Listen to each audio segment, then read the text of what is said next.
यूसुफ की कहानी बाइबल में पुराने नियम की उत्पत्ति जेनेसिस पुस्तक में मिलती है और यह एक बहुत ही प्रेरणादायक और महत्वपूर्ण कहानी है। यह कहानी हमें ईश्वर में विश्वास, धैर्य, क्षमा और साहस की सीख देती है। यूसुफ का आरंभिक जीवन। यूसुफ याकूब का पुत्र था और वह उसके सबसे प्रिय पुत्रों में से एक था, क्योंकि याकूब ने यूसुफ को विशेष प्रेम किया था। यह देखकर यूसुफ के भाई उससे जलने लगे।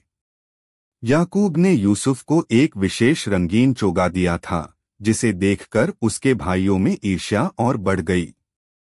एक दिन यूसुफ ने अपने भाइयों को एक सपना सुनाया जिसमें उसने कहा कि एक दिन सभी भाई और उसके माता पिता उसकी आज्ञा मानेंगे। इस कारण उसके भाई और क्रोधित हो गए और उन्होंने उसे मारने की साजिश रची।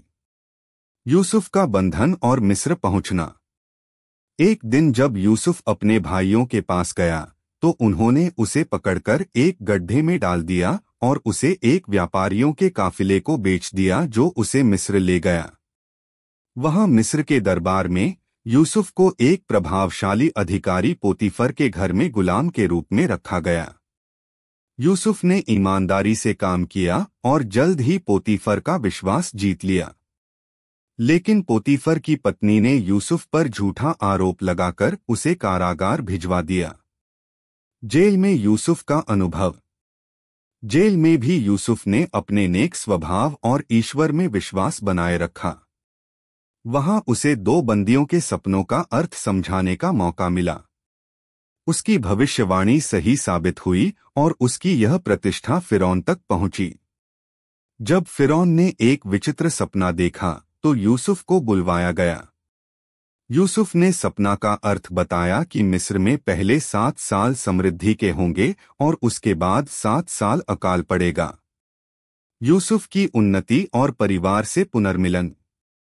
फिरौन ने यूसुफ की समझदारी और ईश्वर प्रदत्त ज्ञान को देखकर उसे मिस्र का प्रमुख मंत्री बना दिया। यूसुफ ने अकाल की तैयारी करने का काम किया और मिस्र में भंडार बनवाए। जब अकाल पड़ा तो यूसुफ के परिवार को भी अनाज की आवश्यकता हुई और उसके भाई अनाज खरीदने मिस्र आए। यूसुफ ने उन्हें पहचान लिया, लेकिन तुरंत खुद को प्रकट नहीं किया। उसने उन्हें परखा और अपने छोटे भाई बिन्यामीन को भी लाने को कहा।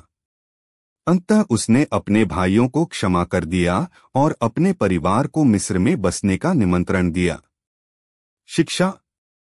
यूसुफ की कहानी हमें दिखाती है कि कठिनाइयों और संकटों में भी यदि हम ईश्वर में विश्वास रखते हैं और नेक मार्ग पर चलते हैं तो अंततः ईश्वर हमें सम्मान और सुख प्रदान करते हैं।